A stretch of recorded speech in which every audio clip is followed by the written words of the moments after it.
各位企业先进，欢迎参加教您赢在起跑点，前进美国政府采购商机之路说明会。首先，让我们邀请外贸协会行销专案处李文珍处长为我们开场致辞。欢迎李文珍处长。我们今天的讲师普华商务法律事务的张新云张副总经理，还有各位贵宾、各位业界先进，大家早安，大家好。那首先欢迎各位出席呢今天的这个说明会。那我们大家一起来了解美国政府采购市场的机会跟挑战。那大家知道，美国政府呢是全球最大的单一买主。联邦政府的采购金额呢，其实每年可以高达6000亿美元哦。那目前呢，其实台美关系呢非常的良好，各项贸易条件呢其实是有助于台湾企业去争取这个市场商机。那譬如说，销售美国的这个产品呢，它必须要符合它有个叫 Trade Agreement Act 贸易协定法的这个规范。而且呢，你这个美国产品很多部分呢，必须要排除红色供应链。另外呢，像美国基础建设计划，它有支持像电动车、宽频网络、洁净能源等的，这些都是属于我们这个优势产业的这个范畴，非常有利于我们去美国去发展。不过呢，其实要进入美国市场呢，其实它也有相当高的门槛哦。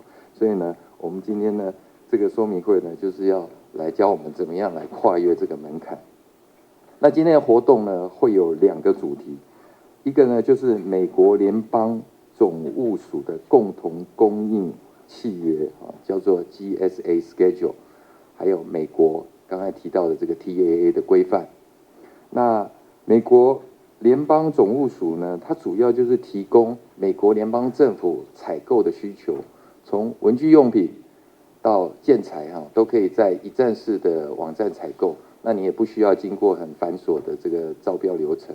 合格的供应商呢，他就可以直接把产品或服务上网，那客户就是美国联邦政府的采购官员，所以它是一个进入美国政府采购市场的捷径。那另外呢，近年来美国政府呢更加严格的要求，你销往美国的产品呢，供应商一定要提供 TAA 的声明书。如果你不符合 TAA 规范呢，那你这个东西就没有办法卖到美国。所以呢，希望透过今天的说明会呢，也能够让大家呢来检视你输往美国的产品是不是有符合这个 TAA 的规范。那我们今天很高兴呢，就是邀请到了美国顾问公司 Federal Schedule 他一个资深顾问 Miss Melody Gian Greco 那介绍怎么样去登录美国政府采购的网站。sam.gov sam.gov， 那搜寻联邦采购案，还有呢，怎么样去申请联邦供应商的这个目录资格。那另外，当然贸协很高兴能够邀请到普华商务法律事务所的张新云张副总经理，他会跟我们解析美国 TAA 的相关案例，并且呢，简单的来介绍美国的通膨削减法案 IRA 那贸协方面呢，我们自己行销专案处呢有一个政府采购的专案小组，那我们的承办人呢蔡伟霆蔡专员他英文叫 Kelly 他呢也会来介绍，就是说我们怎么辅导业者来申请美国 GSA 供应商资格的做法。那也很高兴，其实近几年呢，我们也很成功的有辅导了几家企业呢取得这个供应商的资格，所以呢，我们也是非常的鼓励大家呢能够参与这个辅导的专案。另外呢，就是在各位的资料袋里面呢，其实我们还放了一份资料，就是呢，我们今年贸协行销专案处呢，我们还有筹组了5项海外商机的开发团。这有行程规划呢，就包括6月份我们有到印尼新都，大家知道印尼要迁都到一个新的首都呢，那这里面呢就会很多可能的政府采购商机。那另外10月份我们也会筹组美国基础建设的商机开发团，所以呢，我们也欢迎大家能够参与。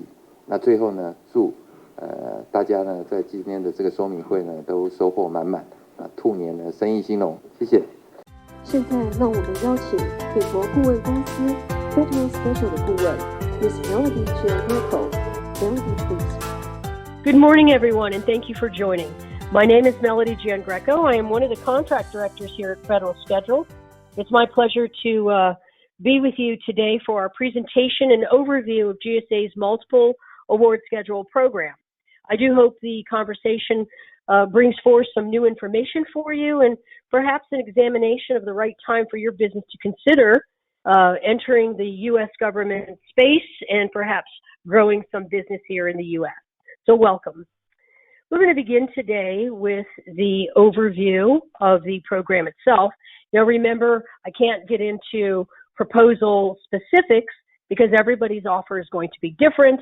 I do encourage you to formulate your questions and bring forth into the chat box when we're done. We will have a question and answer period, as was mentioned, but this is an overview. Throughout the program, I will use a multiple terms that all mean the same thing. Everything points to GSA's multiple award schedule, or MASS. I call it the GSA contract, the GSA schedule, the GSA program. These are very commonly applied terms here that all mean the GSA program. So what is this program? It is an optional contract vehicle. It's an open RFP, request for proposal. There is a solicitation that is published in the sam.gov database where someone can access the documents and review. And again, it's quite a large document to review. And it's a little bit challenging to weed through exactly what would be applicable to you. But it's a solicitation, and most solicitations are pretty large because they're going to set forth all the terms, all the conditions, all the regulations that would be applicable to the contract once awarded.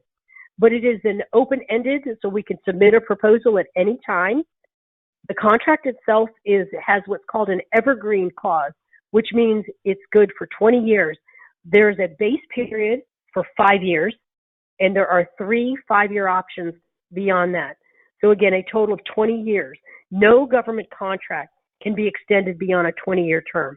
That is the longest duration. It's government-wide, which means it can be used by all agencies. Federal, state and local, in some cases, disaster recovery responses to state and local entities as well.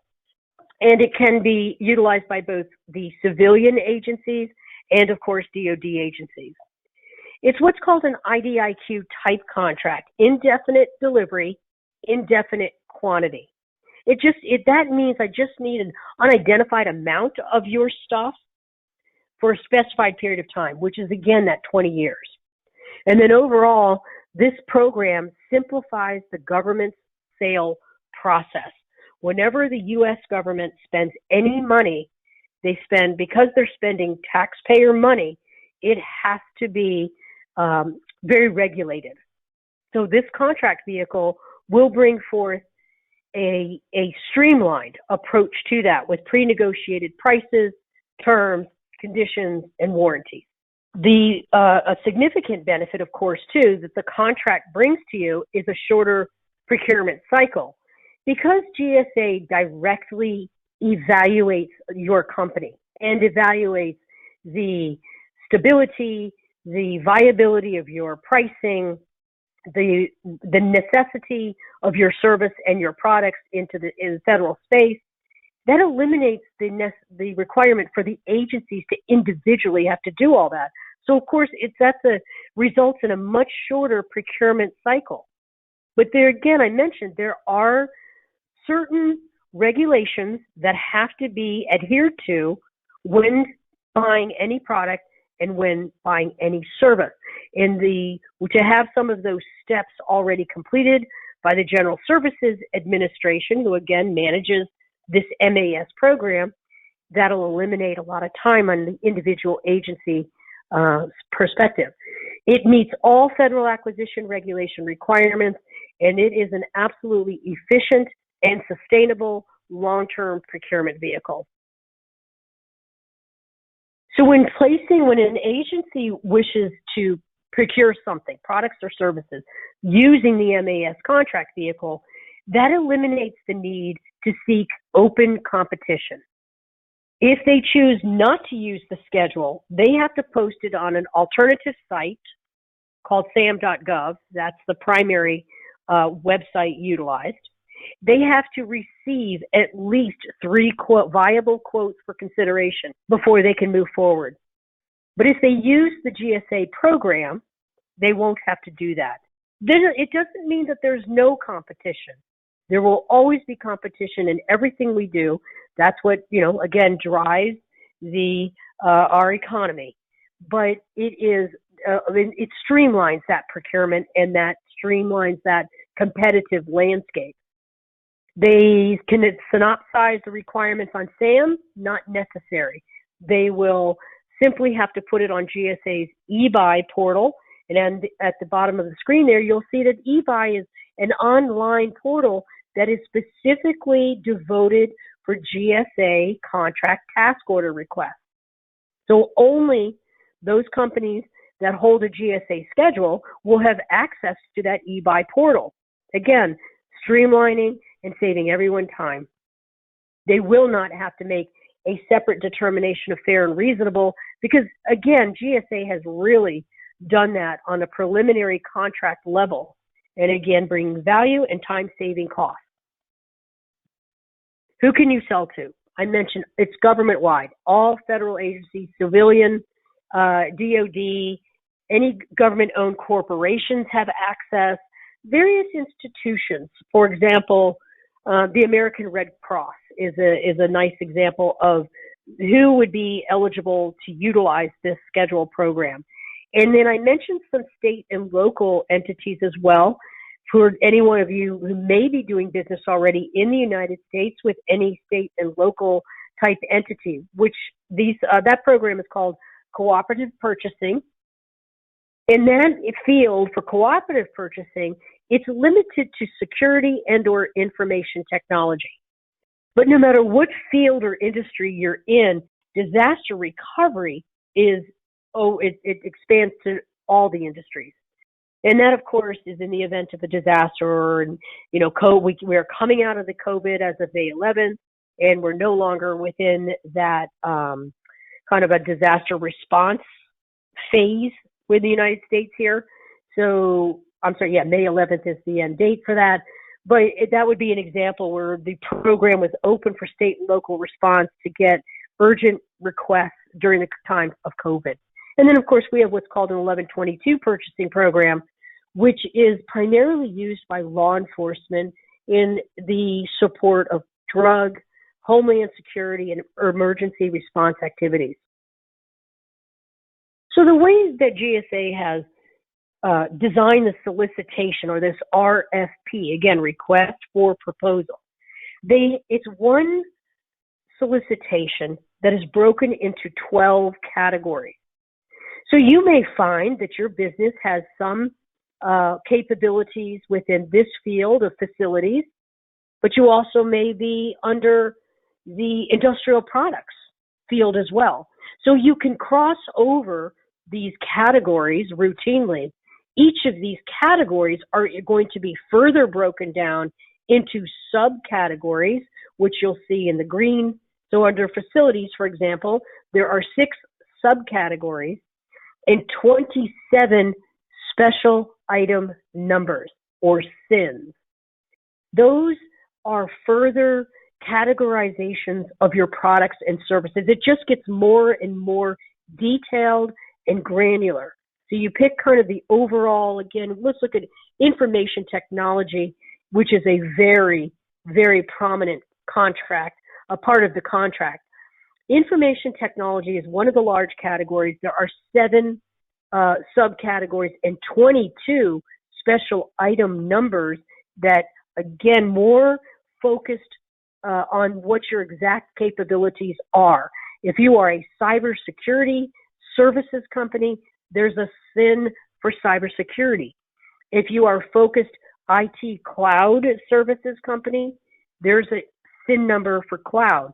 If you're IT equipment, et cetera, I think you get the understanding there. But everything's broken into these very granular types of classifications for your services. And it comes down to call, and those Those classifications are called SINs, special item numbers. And again, your company may be classified both within IT as well as something under professional services, which is also a very large category and broken down into 10 subs and 49 special item numbers. You have to review, and there's a lot of cross-reference from many companies. We've broken down some of the sales for you just for your own benefit of understanding the value, the potential value that we could bring to the table with this contract vehicle. Now, these numbers are what we have for the government's fiscal year end 2022, which is September 30th. The numbers are still coming in and may change.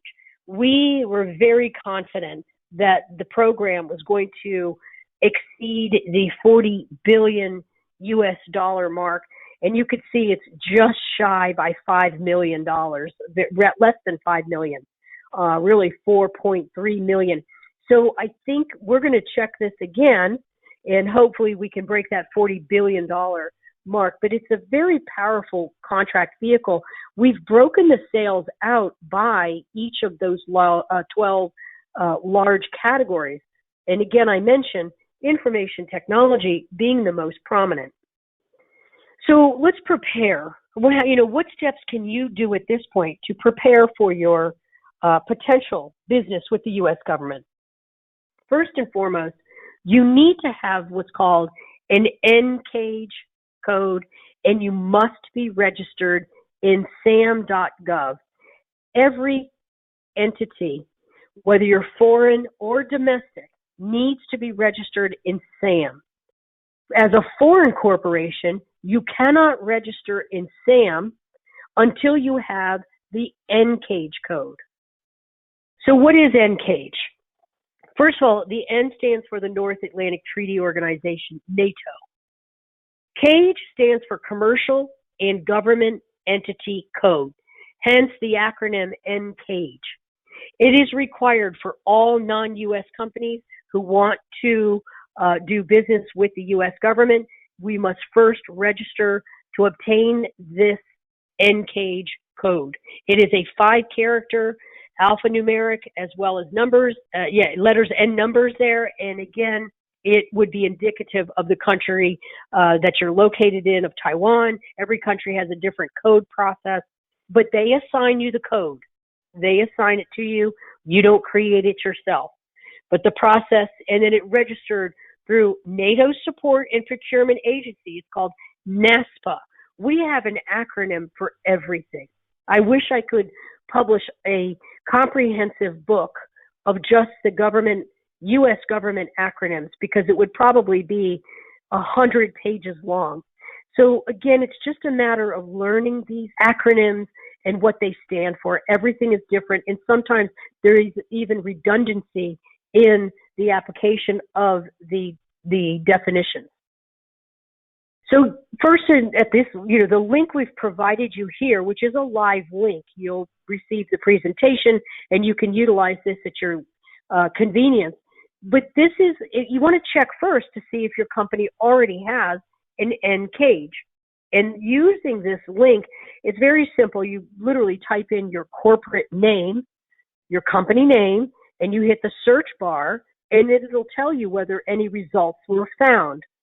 If you don't find any results, then the next option will be to apply for a CAGE code. You go through the process, and you have to go through the verification process. The actual registration of your company isn't that hard in NCAGE. It's quite a simple, it could be done in perhaps 15 minutes. You do need information about the company, such as a registering administrator. Who's the person who's going to do this for you and register the company? And they will be the primary PO point of contact for the future, any changes that would be necessary, etc. You need corporate address, the physical address, the mailing address, if different. We need to incorporate information about your what's called NAICS codes, North American Industry Classification Systems. And that's another coding process that, again, we can provide information on if necessary to define your areas of offering. Again, the focused areas of your company, whether you're a manufacturer of technology, a manufacturer of industrial products, a manufacturer of electric vehicles, anything like that. There's NAICS codes also associated with those industries. So you go through the process of your registration through this NCAGE process, and it takes about 3 to 5 days, because there's a verification. Once you submit your information, it goes through an NCB, National Codification Bureau, which verifies the information as you put it into the system, and it matches what's in the NCB. It seems confusing, but it's really not that challenging once you get, into the system itself. Very straightforward. And again, the registration is about 15 minutes. The entire process for acceptance and assignment of your NCAGE code could take around 3 days. Now, once you have your NCAGE, you've successfully gone through that step one. The next part is to register in the System for Award Management, the SAM.gov. This is mandatory whether you are, again, a domestic company, a foreign company, any entity who wants to do business in the U.S. government has got to register in SAM. So there, again, you'll find companies, and in this system is dynamic. You do have an administrator for this system as well, and you have the ability to control your information in this system and update it as often as necessary. But there's more to SAM than just registering and creating a corporate profile. There's representations and certifications. There is finding federal opportunities are posted here. Now, these opportunities, remember, would not be GSA multiple award schedule opportunities. These would be those opportunities I previously mentioned that would be open-ended, open opportunities. But, when you do business in the U.S. space, you've got to keep up to speed on everything. Opportunities that would be posted in eBuy and the opportunities that would be posted for open procurement on SAM.gov. So there's more to SAM than just creating a company profile. It's actually quite a very, very well organized website. Once again, you use it more and more, and then it'll become simpler and easier for you to remember how to capture your what you're looking for. So when you register, you first create an account, and that's the administrator. You have to have a designated administrator. Now, recently, GSA published a regulation that any administrator of a company's login and profile on SAM must be a direct employee of the company. So you can't have your attorney, you can't have your your outside consultant. It has to be the entity administrator must be a direct employee of the company. So they come in and they must first create their own account. And that is very simple as well. It's an email, you use your email for everything. And then they have to create a password.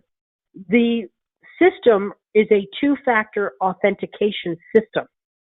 So whenever you're trying to access SAM.gov, you log in with your email, with your password. The system will then generate a one-time, password to be sent to your email. Actually, no, it won't go to your email. It's actually sent to your cell phone. And you then log in, put the 5 digits in, and then you'll have access to the folder. And that's whether you are trying to log in to create, a new profile, or whether you're trying to log in to just even search for opportunities. I log in and look at SAM every day because I track and look at opportunities that are posted, see if there's any new notifications there. But we use SAM as a consulting firm, we use sam.gov on a daily basis. Once the person who is your designated administrator completes their account, then they have to input all of the corporate data. Now, this registration is fairly lengthy in time. It will take about 45 minutes to complete your initial registration. And we're providing you on this page of your presentation a link to the NAICS codes. That is, like mentioned, the North American Industry Classification System, because not only do you need those NAICS codes for your NCAGE registration, you will need them again for your SAM.gov registration. So utilize that link and get this information together in advance, right? We want to also be able to walk through representations and certifications adequately, efficiently. There is another link on this page for you that it has a checklist. So I encourage each of you to download the checklist, organize all the company data you'll need, and then begin your registration. Until then, because you can certainly begin a registration, stop, log out, save your data, and come back to it at any time. But it is most efficient to collect your information in advance and then, be able to go through your 45-minute registration process all at once. So once you've completed your NCAGE verification, once you've completed your SAM registration, we have to now assess and prepare for our presentation and proposal development. There are three areas we ask that you assess: your eligibility, your readiness, and understanding and assessing the benefits and what it may bring to you for the company's growth. So eligibility. Have you been in business at least 2 years? There's one exception, and that's if you are in the information technology category. Currently, they are allowing companies with less than 2 years of experience to come on board here. And actually, they've expanded that to all the program. I take that back. It's not just IT. They have expanded the less than 2 years. It's a program called Springboard. But reality is even if you have not been in business 2 years, there's got to be a way for you to ensure your financial health. And that's the second bullet point there. So if you are a brand new company and you're a foreign company, it's going to be very hard for you to get on this contract without your ability to prove the financial health. And I'm not saying we can't do it, but we would have to look at that individually. The financials you send, I know the Ministry of Finance approves the numbers every year, but we have to be able to convert them to U.S. dollars. The government won't accept the Taiwan dollar information, even though, again, we can do the conversion and, do the math, but it would be expected that the numbers are presented in U.S. dollars.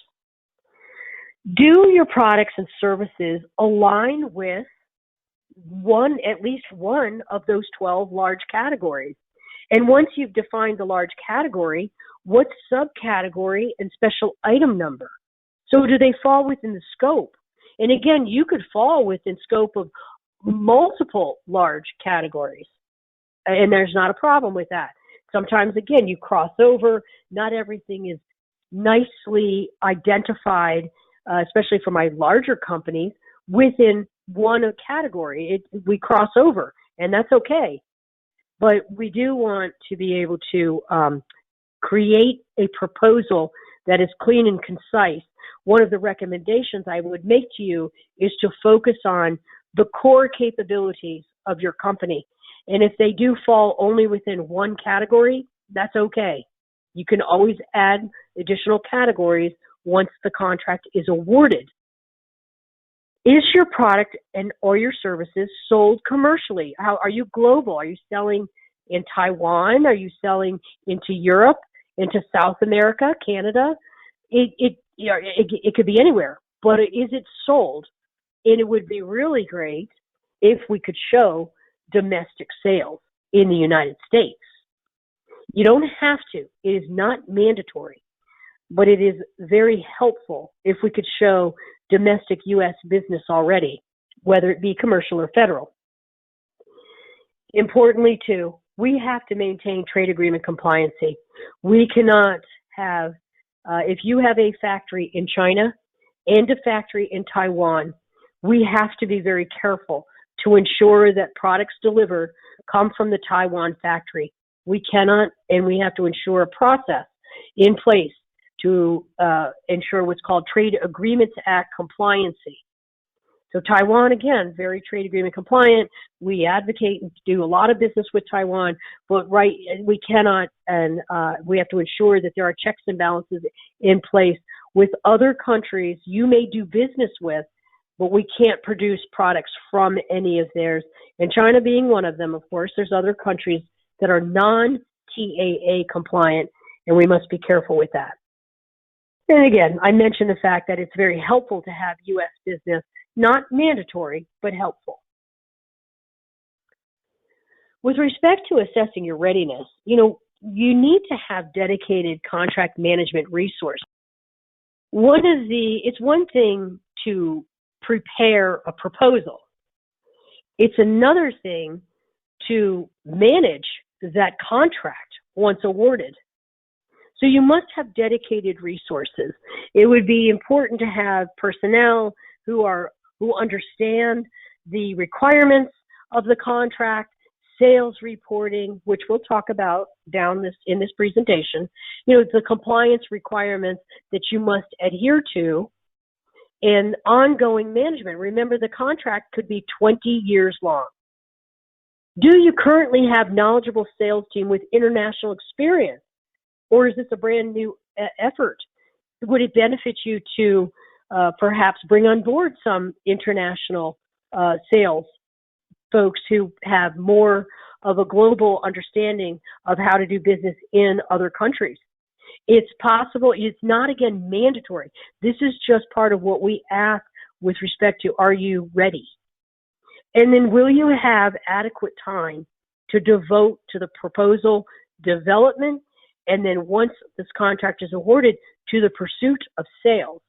So that means, once you have this contract, it doesn't mean these orders from the federal government start coming in automatically. There's a need for you to do marketing, have an effort to permeate into the space, especially if you're, we deal with a lot of products, but it's one thing to just advertise that the product is on the contract, but promote the product and get it, what could we do to get it into the federal space? Could we do some unsolicited presentations? There's lots of options there, but you have to have a devoted plan for growth once this contract. And so getting and preparing this proposal is just step one, right, where you devote the time and the resources. And then you get the contract awarded, but then you have to be prepared to manage and grow the contract. Certainly the benefits, right? We want to review and make sure that there is looking at the sales of like and similar products that are already out there. Now, I showed you the sales figures for all the categories, those 12 large categories in a previous slide. And again, you could break those down even further by those special item numbers and look at, so if you want to sell something, let's look at the electric vehicles are a very big part of what's on the stage today. We know it's a very big part of the administration, our presidential administration today, and they've devoted a lot to the infrastructure bill and the growth of electric vehicles and accessories. But if you have something, let's say you have the charging stations for electric vehicles, we want to look at the sales of the products within the electric vehicle special item number, and I think you'll find it's quite impressive. And forever, and of course, because that is such a new field, the numbers are increasing every year within that particular field because so much focus is being put on these electric vehicles and, of course, the accessories to support those vehicles. We would look at and examine sales under the special item numbers. What about competition? Everyone has it. And remember, I mentioned it doesn't mean that there's no competition. Once you're in this program, this multiple award schedule program, doesn't mean there's no competition. It's just a limited amount of competition. So we should look at companies who you find to be global competitors, and if they have a schedule, and how successful they are with their schedule. And all this information becomes public data. And then, of course, does your product and service meet the demands of new government initiatives? I mentioned I can't talk enough about these Go Green efforts and the green initiatives here, and that this administration is focusing on. So these are very, groundbreaking initiatives by the government and focus for today. And if you can bring forth some technologies that would be relevant to that, then, that would probably be a fairly prominent and well worth looking into that. So let's talk about what we could do as a consulting firm. We are full service support. We certainly have helped many companies, foreign and domestic, obtain cage codes, N-cage codes, and help with the SAM registration. So in determining eligibility, is there a place for you, for conducting market research and analysis to help you make a better decision in moving forward is necessary. And these are all services that, of course, we would be able to provide to you to help you make those decisions in moving forward. Not everybody would be ready for this program. And part of why, TITRA is putting this on is to bring forth these companies that could potentially benefit from this being on this program. It's not mandatory for you to be on a GSA schedule, the MAS schedule, for you to do business. It's just easier.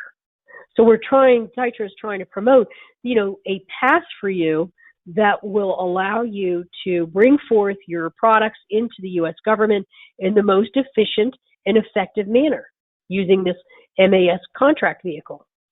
But you have to make sure it's the right time for you. So when we bring you on board and we look at some things on a baseline, if you're not registered in N-cage and SAM, those are the two primary steps 1 and 2, because if we cannot get there, then we cannot bring you forward in the program, right? But there should be no reason why we can't get an N-cage code, and there certainly isn't any reason why we can't get a SAM registration completed.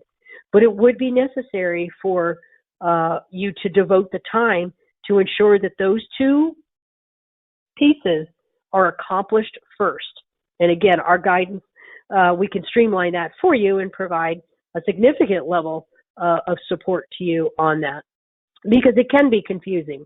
And again, we're giving you a lot of information today, giving you those checklists and helping you prepare in advance all the information that you will need to do these registrations. So once in getting on contract here, I want to make sure that everyone has an understanding of what this proposal looks like and this process looks like. Phase 1 is, again, the assessment and strategy. Phase 2 is our proposal preparation. The assessment and strategy includes N-cage registration, SAM registration, identifying competitive analysis, and identifying the categories and classification of your products and services. Well, once we have decided it's go, we're going to go for proposal, presentation, and preparation. Every RFP response, request for proposal, is the same. You have administrative information, technical requirements, and pricing. 3 uniform sections. The content of each of those sections will vary and be different based upon your industry. If you're in the environmental field, then we have additional requirements that are not going to be necessary if you are in the information technology field. If you're in the electric vehicle, there's requirements for that one that are different than would be necessary for the security field. So again, the proposal preparation could take you anywhere from 2 to 3 months for preparation. Usually we run around 8 weeks, which is 2 months, but you have to be very focused again in the offering. Once you submit your proposal to the government, everything is done electronically, so we don't have to do any direct, formal, personal presentation. Everything is submitted through an electronic portal called e-offer. Once you submit, though, this can take anywhere from 3 to 12 months. It just depends on the offer. It depends on the bandwidth of the government, and it depends on how clean and concise your proposal is. With the assessment and development, I was talking about this previous slide. We talk about where you should be. Once this is determined, right, there's a lot that goes into it. You can't just walk into it without making some decisions and having the right people in place to make those decisions.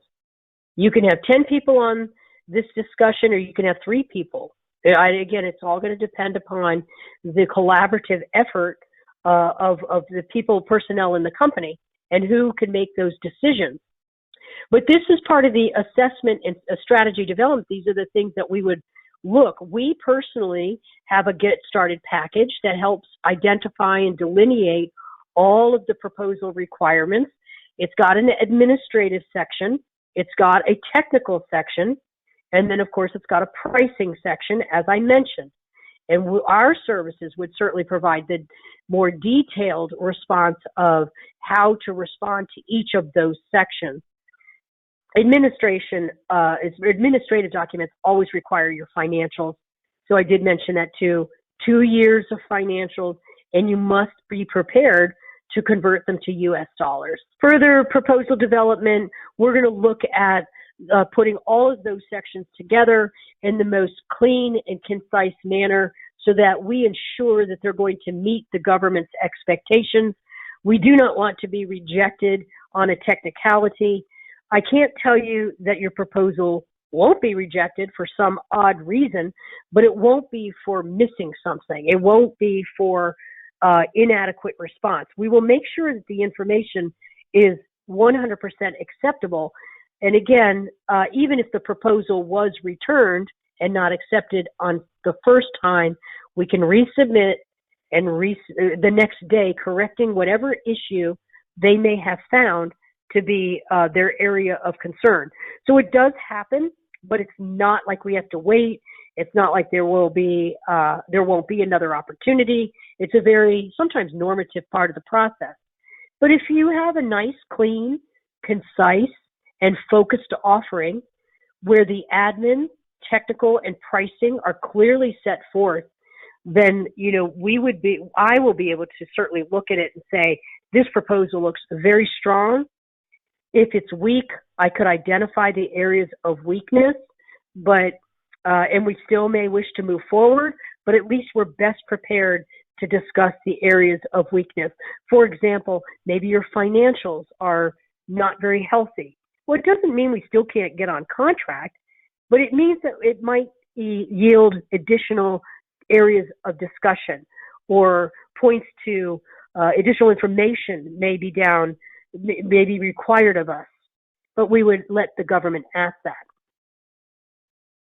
Well, during the submission and negotiation phase, once we're submitted again, once you're assigned to a contracting officer, we have to make sure that the proposal is tracked. So, conversations begin. Have you had an opportunity? Do you have any questions? What could we do to move this proposal forward? Usually they provide a request for clarification if there's questions, and there's always questions, because you have to remember the person reviewing your proposal doesn't know you, doesn't have any understanding of your business. They might want more information, and maybe because we're located outside of the United States, they want to know what will be our plan for tackling U.S. government business, right? They may want a sales plan. That's okay. But we don't give it to them initially. We wait for them to ask for that. But it's a possibility. We have to have a plan. And then, of course, as authorized negotiators, us as your consultant, we would be able to speak to the government on your behalf, but we would never be able to bind or commit. I don't sign anything. I make sure that you would have a very complete understanding of what the government's asking, why they're asking, and the best way to answer that question. I would guide you there. But it's very, very important that you have the foundation of understanding of how this contract is evolved and how it comes to the award so that you can better manage the contract moving forward. Once your contract is awarded, here we are 10 months down the road, congratulations. Well, we have to review the award documentation. We provide some training and education because, again, you're looking at a contract solicitation itself that's probably 700 pages long. To read through that is extraordinary. Now, granted, you have to read through 700 pages. You're going to focus on the areas that are related to your industry. But it's important you understand the most important pieces. So we have education and we have training. And this is all done, again, on, we do it electronically. We share screen just like we're doing today. And we have sales and marketing recommendations. And then, of course, one of the mandatory compliance requirements is to upload your final GSA terms and conditions and the catalog. They call it a catalog. It's basically an itemization of all your products and the final pricing that is awarded with your products. That must be uploaded to GSA Advantage. We will handle that as well. However, I would like to make note, this program, this GSA Advantage program, is being modified by GSA. They're trying to make it easier for companies to manage Advantage and manage the information that is posted there. Because the system, as the way it is designed today, is not very intuitive. It is not very self-explanatory. It's actually quite challenging. So they're in a state of examining why it's so hard, trying to make it better, and we believe some changes are coming this year to the GSA Advantage system itself. Now, what those changes are, ultimately, I can't speak to today, but I can prepare you that maybe by the time any of us today on this presentation, who by the time your contract is awarded, the system for this GSA Advantage will be different from what it looks like today. And all GSA Advantage is, by the way, it's an online shopping mall, just like Amazon, just like eBay. Where a federal agency can log in as a government buyer and put your products into a cart and check out using a government credit card. It is that simple, and it is that easy to use. The problem is when you have a very sophisticated and customized type solution, they don't know what they need. But having your products itemized there, having your terms and conditions published there is mandatory, and it's a part of having the contract and being on this program. The other thing you should consider for Advantage too are visuals, pictures. You are allowed to upload pictures of your products. That does give a little bit of a better, association with what a product is by title. What is it? What does it look like? How big is it? Are the dimensions important? Those things are helpful. So again, in trying to prepare and having this post-award information, and training available to you, understand that this is where the work really begins in growing the contract, selling and marketing, and then, of course, managing it on a day-to-day basis. So I am going to stop here and allow for questions and answers. This was a lot of information to impart upon you and our time is limited, but I do appreciate everyone's attention today, and I look forward to getting those questions together. Thank you very much. 请问在注册美国联邦政府的标案网站 SAM 之前，我们也可以查到标案资讯吗？Melody, please. So the answer to that question is yes, you can. Now, using the database or using the platform does require you to register and to log in, but anyone can do that. I, as a consultant, use the sam.gov database every day. I log in, I look for opportunities, I try to find, again, whether it's related to NAICS codes, I do research on companies using sam.gov. I use it for multiple reasons. So it is a public database, but you do need to register to log in to use it, and anyone can create an account. 请问 SAM 的注册审核通常都需要多久时间 ？Melody, please. The registration for SAM typically takes about 45 minutes if you have all your information together in advance, as I recommended in our presentation. I do think that the challenges that some of my international companies face with SAM is the rejection of the first submission or the non-acceptance of the file. Then we have to do it again. We have to either fix information that doesn't align with that National Codification Bureau data. It doesn't align with the NCAGE data. Everything is very connected, as again, we discussed in the presentation. So I really, SAM can be quite challenging. But once you have all the information together and getting it into the system, it is about an initial 45-minute process, but the entire process for acceptance and to actually become fully registered could take over a month. 如果想要准备 GSA 美国联邦总务署的投标资料，大概要花多久的时间 ？Melody, please.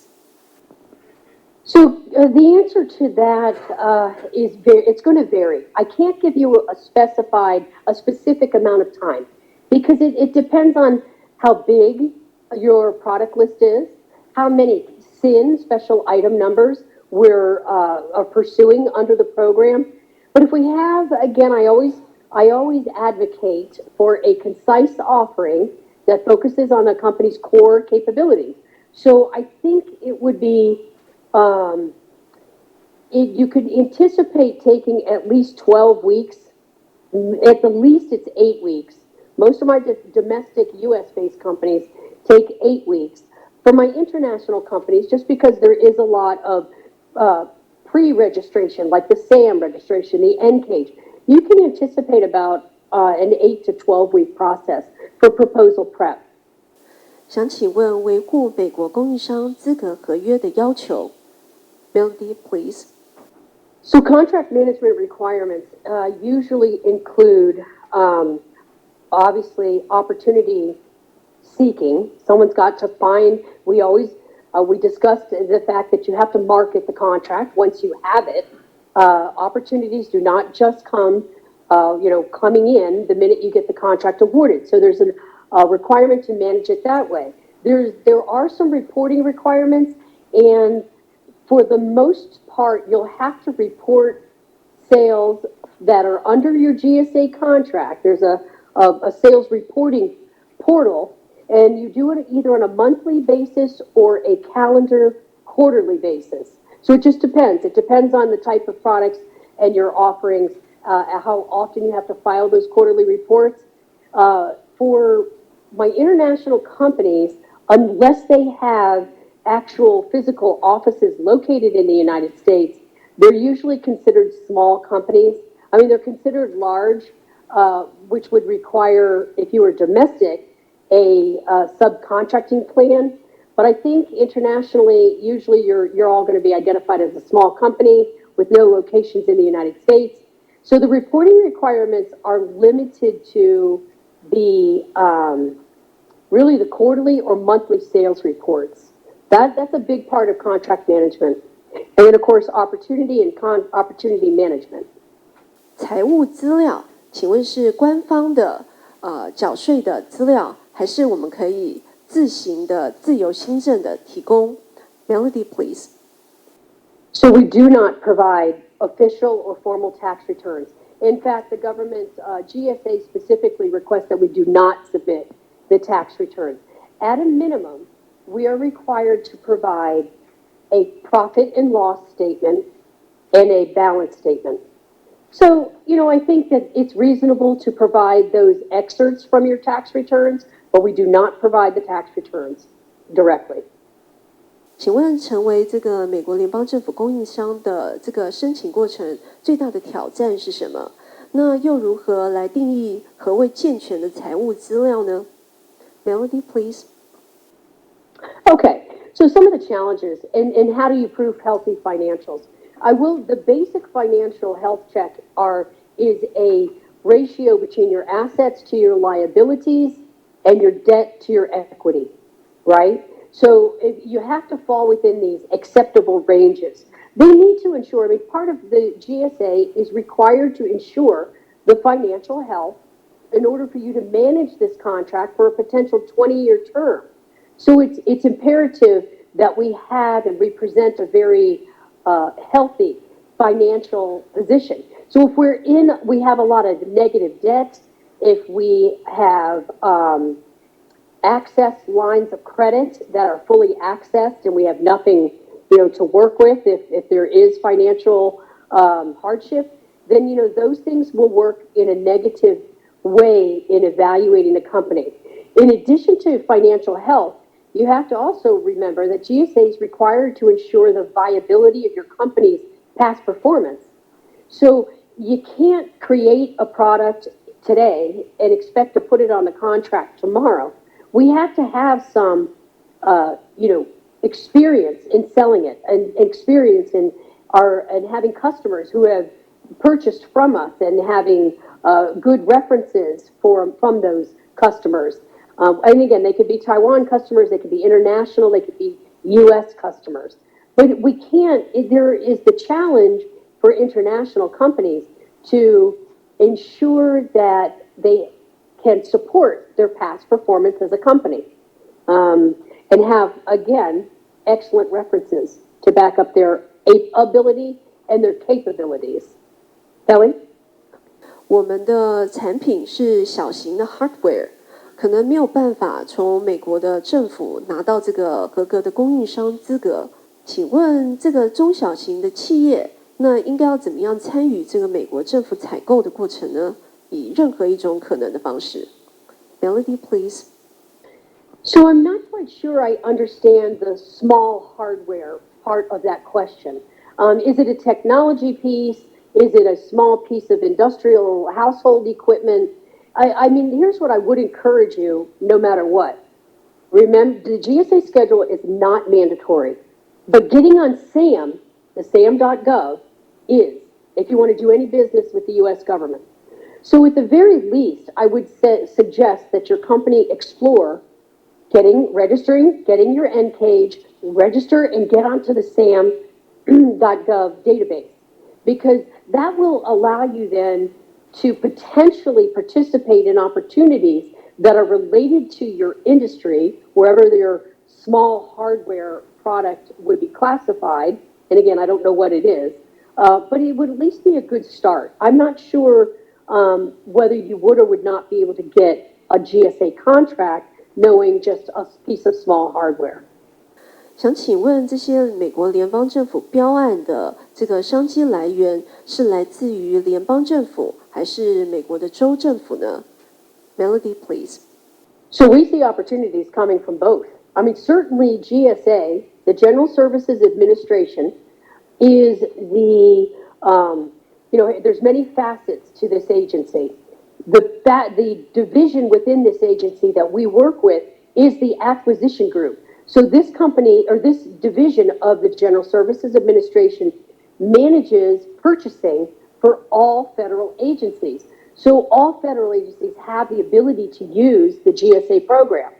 Now, state and local, we see state and local government opportunities posted on the GSA e-buy system, which again is only limited to GSA contractors for visibility.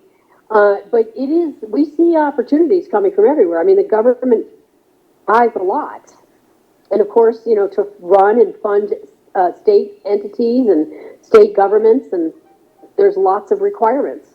So the opportunities come from both federal and state. 就电子产品来说，有时候它会面临到这个 phasing out 的问题。当这个情况发生的时候，请问是他需要做这个产品的维修，或者是 resubmit， 把整个产品都 resubmit 吗？Okay, Melody, please. Oh, thank you, Kelly. So the electronic products change all the time. You know, we have technology products, and it doesn't matter whether it's technology or not. Products change. It's here today, it's gone tomorrow. We have new technologies, we improve the technology, we provide, we enhance the technology. So part of the maintenance of your contract includes your requirement to submit modifications. So as your company changes products, whether you put a new price on it, the prices go up, the prices come down, the products become obsolete, or it doesn't matter. It's a modification process. So you can add new items to your contract at any time. You can delete them. It's always meant to reflect a company's current product offering. So you make modifications and you submit paperwork and changes to request those updates to your contract. And there is no limit to the number of modifications a contractor can request once a contract is awarded. But you certainly do submit mods on a routine basis, especially when you are a product manufacturer. 因为台商在美国都是外商，所以请问是否要在美国的银行开一个 banking account， 这样子才能方便收款？Melody, please. You do not. You do not. As a matter of fact, part of your SAM registration has information about banking. You know, because we are a foreign entities, we are not required to provide that information. So we check the box, and then it does allow, though, for you to submit information about where payments should be sent. So again, your payments, your address, corporate address, whether the government mails you a check or pays you with a credit card or electronic funds transfer, that is between you and them. But you're not required to have a U.S. bank account. 现在我们邀请贸协行销专案处的 Kelly 为大家介绍贸协辅导企业申请美国联邦总务署供应商资格 GSA Schedule 的办理方式，请 Kelly。好，各位企业先进，大家好。我简单说明一下，就是说，企业如果说我们顺利登录在美国的这个 GSA Schedule 上面的话，贵公司就可以在这个网站上面，销售贵公司的产品或者是服务。那它是一个有点类似像 Amazon 的购物网站。那就是对方的对口的采购单位就会是美国联邦政府的跟州政府的相关的官员，所以说贵公司可以直接顺利登录之后，就可以直接在上面销售产品跟劳务，不用透过任何的就是采购的程序，所以就是会帮助贵公司可以更顺利的跟美国政府做生意这样子。好，那我简单说明一下，就是我们的办理方式。那基本上的话会分2个部分。那第一个部分的话是申请跟审核。那今年度辅导办法公布之后，我们会就是把这些期限提供给各位的企业。那基本上贸协这边会有几家我们会严选一些优质的顾问公司来一起跟我们合作。那就是企业如果说报名参加我们贸协的辅导方案的话，可以在这些优质的顾问公司里面选择适合贵公司的方案。然后就是我们会就是在报名之后，跟您所择定的顾问公司一起审核贵公司的产品跟服务是不是适合参加我们的辅导案，跟是不是适合在联邦总务署上面做登录。那第2个阶段的话，就是我们通过审核之后，我们会请顾问公司跟贵公司做签约。那签约了之后，就可以开始进行辅导的部分。那贸协辅导的部分的话，基本上是贵公司会先跟顾问公司这边签订合约。那合约签订之后，缴付费用之后，再向贸协来做部分的请款。我们是用这样的辅导方式。那我们整个辅导的时程，其实根据贵公司的产品跟服务，其实有就是会有比较不一样的状况。我们之前的经验大概是4到8个月左右的时间，但是因为各个公司的产品项目不同，所以说其实时间的话，可能有一些公司会稍微快一些，有些可能时间会更长。那这个其实是看每个公司的状况会有一点不一样。好，那我这边说明一下我们的辅导案的作业流程。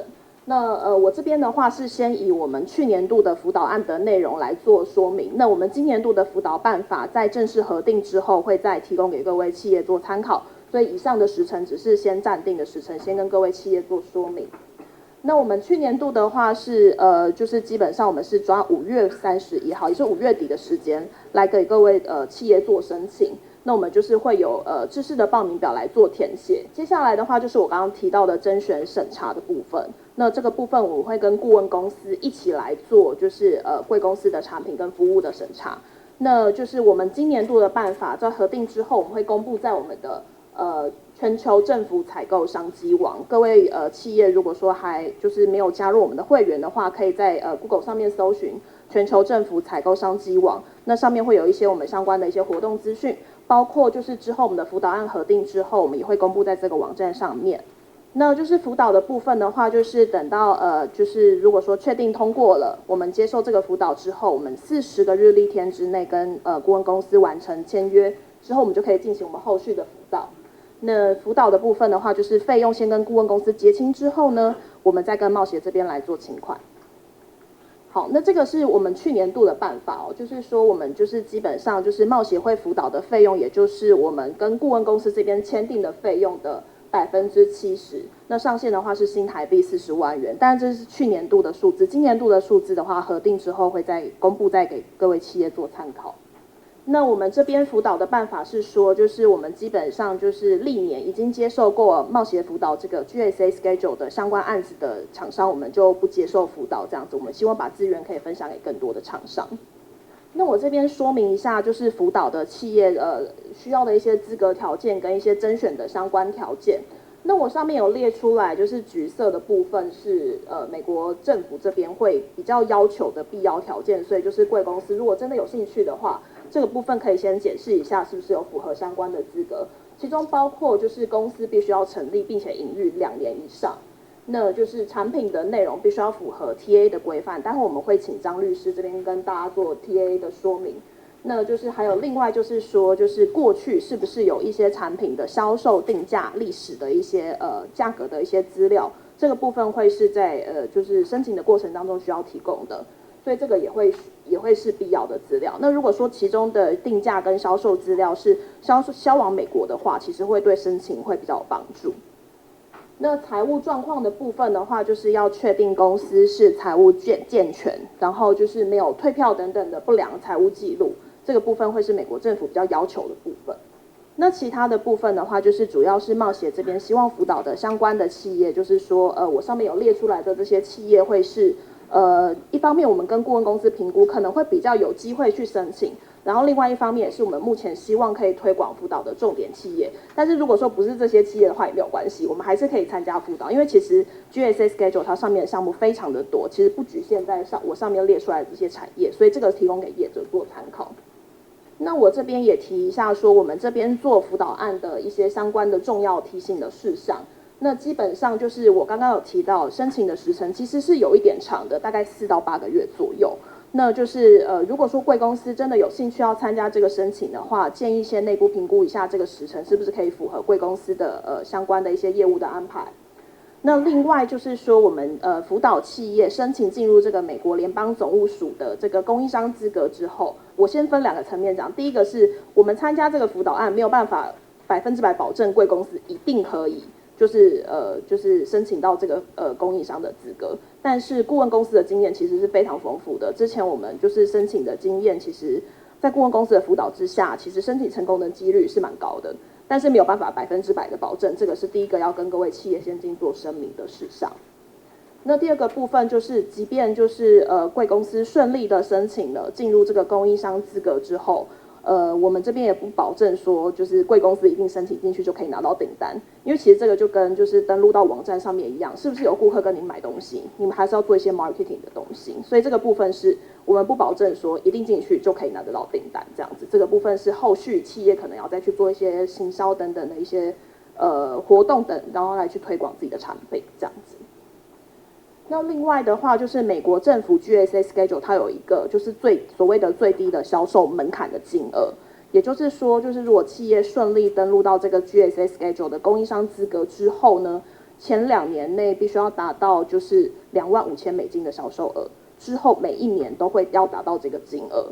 所以说这个算是一个它维持就是供应商资格的一个基本门槛，所以说这个也是贵公司如果说评估要参与的话，看看这个金额是不是可以符合这样子。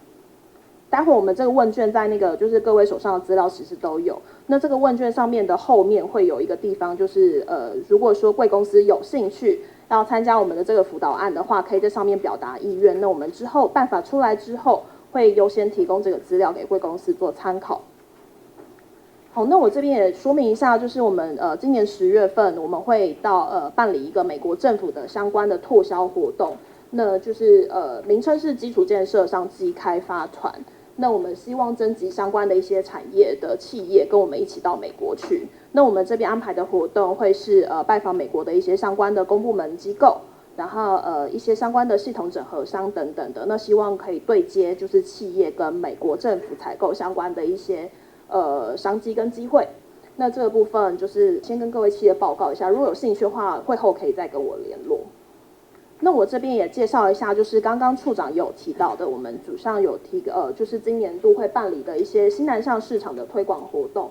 那我们总共会有4个：印尼、越南、菲律宾跟印度。我们如果有兴趣，就是印尼市场的话，我们可以跟吕小姐这边联络。那越南市场是我们的陈小姐，然后菲律宾的话是我们的简小姐这边，然后印度的话是我们梁小姐。好，那如果有兴趣的企业可以跟我们的同仁来做接洽。那我这边也简单介绍一下，就是我们这边有协助企业去申请海外的标案辅导的一个计划，也就是说，企业如果说有参与海外的一些标案或者是一些采购案等等的 PPP 计划的一些案子，不管有没有得标，我们这边会提供一个辅导的金额给各位企业。那如果说有兴趣的话，一样我们可以跟我们的简小姐联络。就是如果说有相关的要申请的部分，那另外简小姐这边也有就是金边台湾贸易商品推广行销中心的业务。那如果说有兴趣到柬埔寨推广业务的业者，也很欢迎跟简小姐联络这样子。好，那我今天的说明就到这边。如果大家企业有相关问题的话，都可以再跟我们联络。谢谢。谢谢 Kelly。